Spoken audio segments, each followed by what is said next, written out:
Sa dami ng sakit na nararanasan ng mga tao ngayon, dumarami rin ang iba't ibang gamot na nagsusulputan. Pero, alam ba ninyo na may tinatawag na natural way of healing para sa iba't ibang sakit? Kung ano ito, alamin sa programang Basta Natural, dito sa Radyo Agila.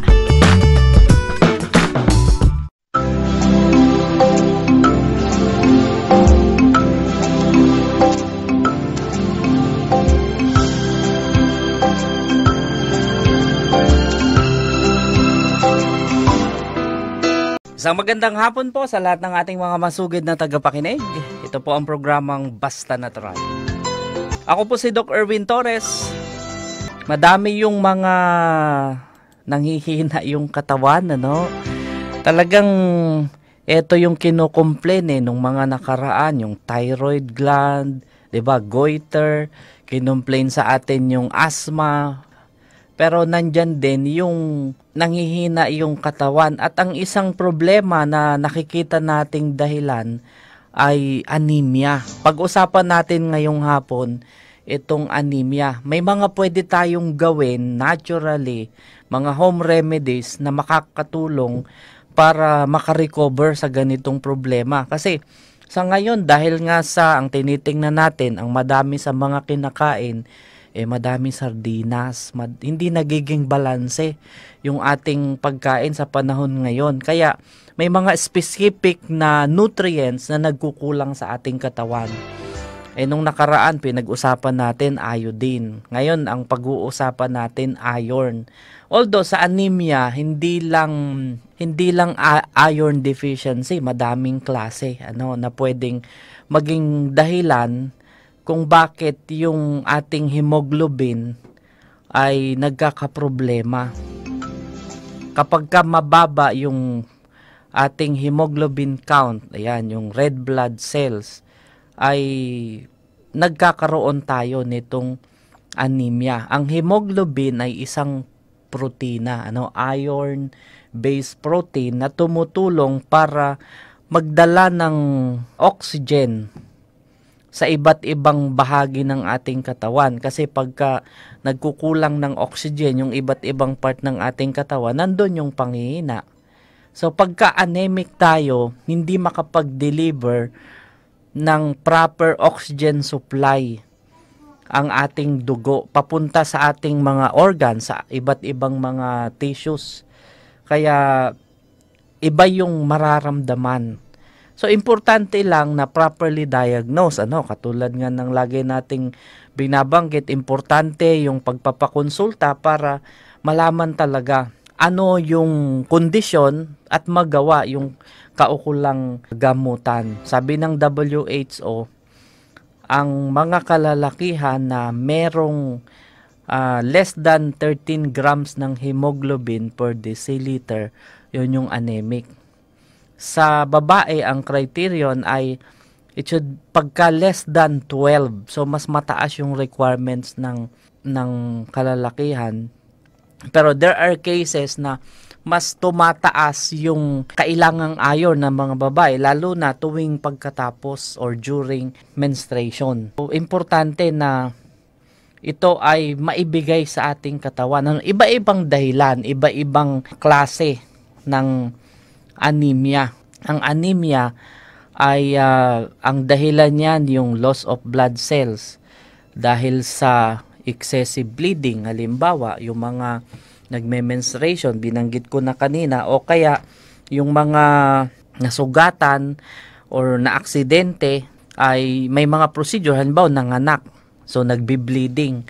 So nagkakaroon ng anemia, delikado kasi maapektuhan yung oxygen supply sa iba't ibang parts ng ating katawan pagka merong pagdurugo. Isa lang yon, yung loss of blood cells as a result of excessive bleeding na dahilan ng anemia. Ang isa pa na pwedeng magka-anemia, yung mga nagbubuntis. Siyempre may lumalaking baby sa tiyan na nangangailangan din ng iron support. Kailangan yung iron sa development ng bata.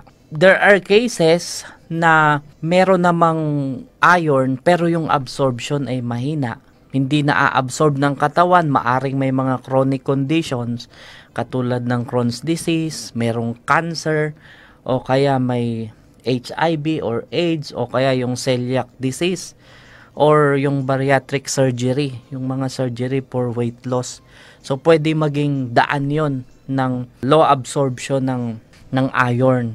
There are cases naman na yung katawan mismo ay hindi nagpo-produce ng sapat na red blood cells dahil nga sa kakulangan ng iron. Pwedeng halimbawa yung pernicious anemia na ang dahilan naman ay vitamin B12 deficiency o kaya yung folic acid or vitamin B9 deficiency, kasi hindi lang iron yung kailangan ng katawan para makaiwas tayo sa anemia. There are cases ang dahilan vitamin B12 deficiency na yun nga, may ibang sakit, yung pernicious anemia o kaya yung kakulangan ng vitamin B9 or folic acid mula sa ating diet. So yan, pwedeng maging dahilan ng anemia. Kung medyo nag-anemic, dapat i-check kung ano yung talagang dahilan, ma-evaluate na mabuti. Kaya yan, hindi yun basta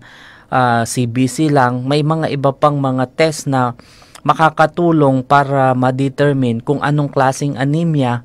Kasi there are cases na nagbigay ka ng ferrous sulfate pero hindi maganda yung resulta. So dapat ni-evaluate na mabuti para mas maintindihan ano yung nagiging dahilan para maging tama yung gamutan. Meron ding klase yung hemolytic anemia kung saan yung ating katawan mismo, madaming mga red blood cells ang nadidestroy, nasisira.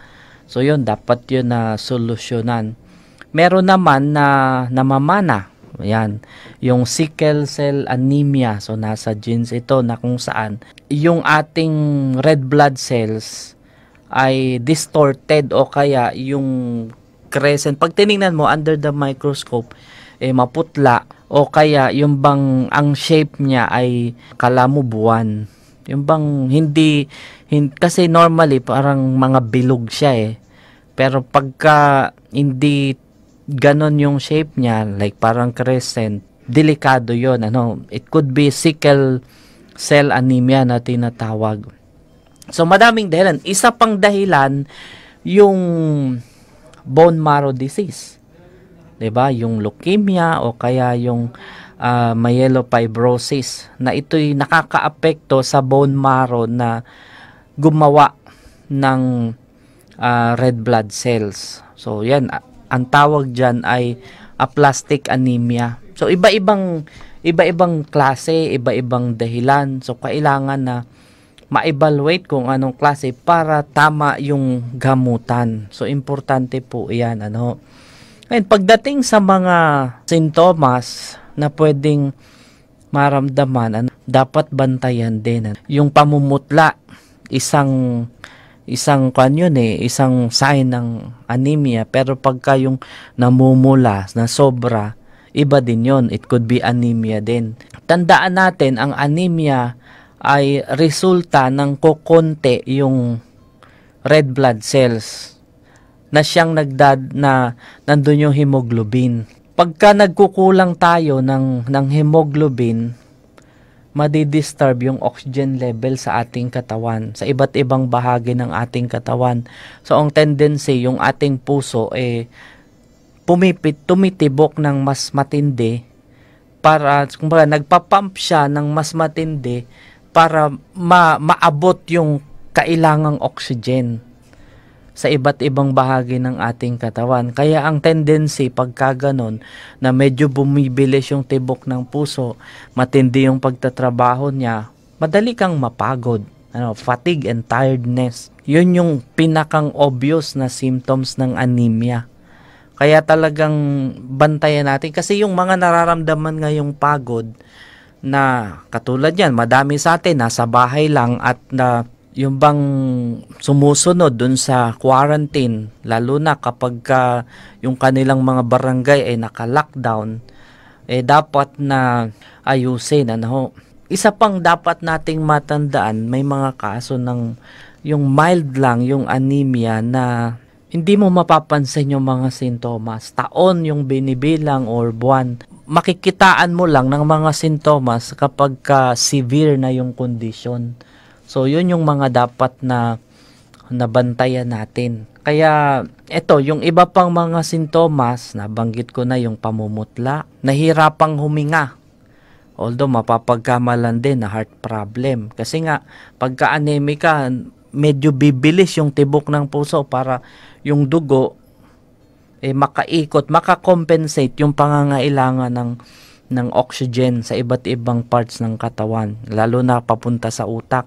Kasi pagka nagkulang yung oxygen, yung nutrients papunta sa utak, syempre as control center ng ating katawan, pwede kang mahilo, 'di ba? Pwede kang mawala ng malay. Isa pang sintomas yung mga pagbabago sa body temperature. Laging nilalamig, malamig yung paa, malamig yung kamay. That's another obvious sign ng anemia. Saka yung pagsakit ng ulo.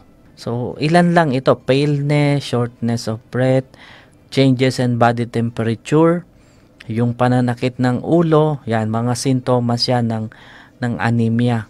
Yan. Yung iba, ito, irregular heartbeat or nagkakaroon ng palpitation. Sabi ko nga, dahil nga ang puso ay kailangang tumibok, magtrabaho ng mas matindi para makakompensate yung pangangailangan ng oxygen sa iba't ibang part ng ating katawan.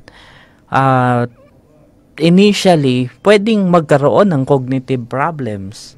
Yung brain fog, yung bang parang nakalutang, parang wala sa sarili, kasi nga kulang ng oxygen papunta sa brain, kulang ng hemoglobin na siyang nagdadala ng oxygen papunta sa iba't ibang part ng ating katawan. Circulation problem, maapektuhan, kaya nga yung iba nanlalagas yung buhok, 'di ba? Yung absorption din ng mga nutrients nakakaapekto, at ang nangyayari, yung mga kuko medyo rumurupok, madaling maputol. Importante bantayan itong mga sintomas na ito, kasama yung dizziness, saka yung loss of stability. Importante na mabantayan natin yung mga ganyang kondisyon. Kung titingnan natin, ang dami pong pwedeng mapansin. Halimbawa, sa spleen, pwedeng magkaroon ng enlargement. Ayan. Sa puso, yung symptoms, yung palpitation, rapid heart rate, yung pagsakit ng dibdib, or angina, or there are cases, yung heart attack. Pwedeng bumagsak din yung blood pressure. Kaya talagang babantayan. Yung paninilaw ng mata, isa din yan na sintomas ng anemia, pamumutla, paninilaw ng balat, at saka yung malamig. Kasi nga, yung circulation ay mabagal. So, pagka ganon, medyo hirap ding huminga. Itong mga symptoms na ito, napakarami. Panghihina ng mga kalamnan. Mapapansin din yung sa dumi, yan, iba yung kulay, medyo maputla. Or yung iba ay sobrang dark. Dapat, yung mga sintomas, wag nating ipagwalang bahala. Ito kasi ay lagi nating binabanggit, pagka nagsisimula pa lang yung problema, mas maganda matreat ka agad para wag nating mapalala, kasi malaki yung epekto, lalo na anemia, malaki yung epekto nito sa ating kalusugan. Sa sirkulasyon lang magkakaproblema, delikado. Kaya dapat na talagang bantayan nating mabuti. Ito mga sintomas, wag nating ipagwalang bahala. Katulad ng binabanggit natin, importante na magpakonsulta sa ating mga doktor. Pero dapat maintindihan din natin yung diagnosis. Ang normal na diagnosis ay yung CBC, yung complete blood count. Tinitingnan yung iba't ibang parameters katulad ng levels ng hemoglobin. Kung below normal yung hemoglobin, medyo babantayan natin yan. Kaya sabi ko nga, wag nating ipagwalang bahala. Pagka below normal yung red blood cells, yung hemoglobin, yung ratio ng volume ng red blood cells to the total volume of blood, titingnan din yung hematocrit level na tinatawag, ay it could be anemia. Kaya nga, yan, mura lang naman yung CBC. Isa yan na indikasyon ng ating overall health. Kasi pagka oxygen, yung hemoglobin ang nagka-problema, yung tissue oxygenation hindi maganda. Kaya nandun yung panghihina talaga ng ating katawan. So, dapat na bantayan. Ngayon, yung treatment sa anemia, depende sa dahilan. Although, yung condition na ito, kailangan talaga ng long-term monitoring. Kasi hindi pwedeng pagka nagpakonsulta ka, binigyan ka ng ferrosulfate, okay na yon. Alam nyo, minomonitor yung pag-inom ng ferrosulfate. Kasi nga, pagka sumobra, pwedeng makasama sa atay. Delikado rin, ano. Kala nyo, basta lang. Importante maintindihan talaga ano yung dahilan. Kaya nga nandiyan yung history taking, titingnan yung iba pang mga sintomas para matukoy talaga kung ano yung dahilan. Minsan kasi akala mo simpleng anemia, simpleng pamumutla, pero ang problema pala nasa dugo mismo. Halimbawa, akala nung iba anemia pero yun pala leukemia na. So, magkaugnay po yun kasi yung may leukemia, ganun din, namumutla. Kaya importante na babantayan talaga yung pagpapakonsulta. Yung mga medyo bata pa, madaling makarecover kumpara dun sa mga edad na dito sa anemia.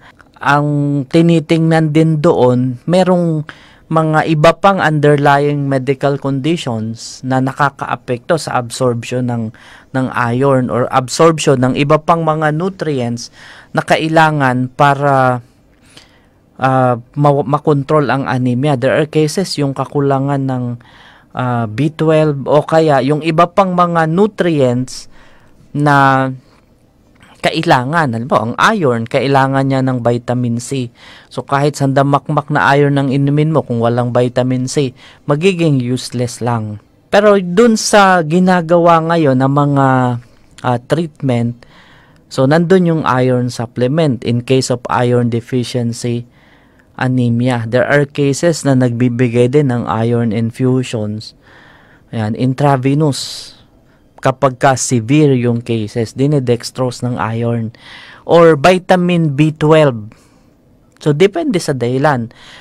Tapos, nandyan yung diet na depende sa pangangailangan ng katawan. Bawat katawan, bawat tao, iba-iba yung nutritional level, iba-iba yung nutritional need. So, inaayos yan sa diet para ma-overcome yung kakulangan ng mga nutrients like folic acid, vitamin B12, at saka yung iron. May dapat na iwasan na pagkain na makakatulong para mas ma-absorb ng katawan. So, ito yung binabanggit natin na synergy, yung interference ng iba't ibang mga nutrients.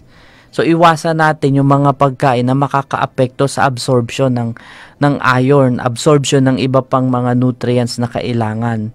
Sa kondisyon na ito, kailangan yung mayaman sa iron, mayaman sa vitamin C, and vitamin B12. So, nandyan yung mga lentils, yung mga whole grain cereals, dapat na sa ating diet. Yung mga fresh fruits and vegetables, dapat kasi nga meron siyang vitamin C na makakatulong para mas mabilis ma-absorb yung iron. Pero, limitahan natin yung matatamis, yung mga processed grains, yung bran, yung soft drinks. Ayan, yung kape, yung tsaa, dark chocolate and dairy products, limitahan din kasi makakaapekto yan sa iron absorption. So, madaming mga dapat na tandaan. Pero yung madami kasi ngayon, yung bang nangyayari ay dahil nga sa kakulangan ng budget o kaya ay yung walang ganang kumain, di ba? Lalo na kung ang pag-uusapan ay anemia, yung mga talbos ang kailangan.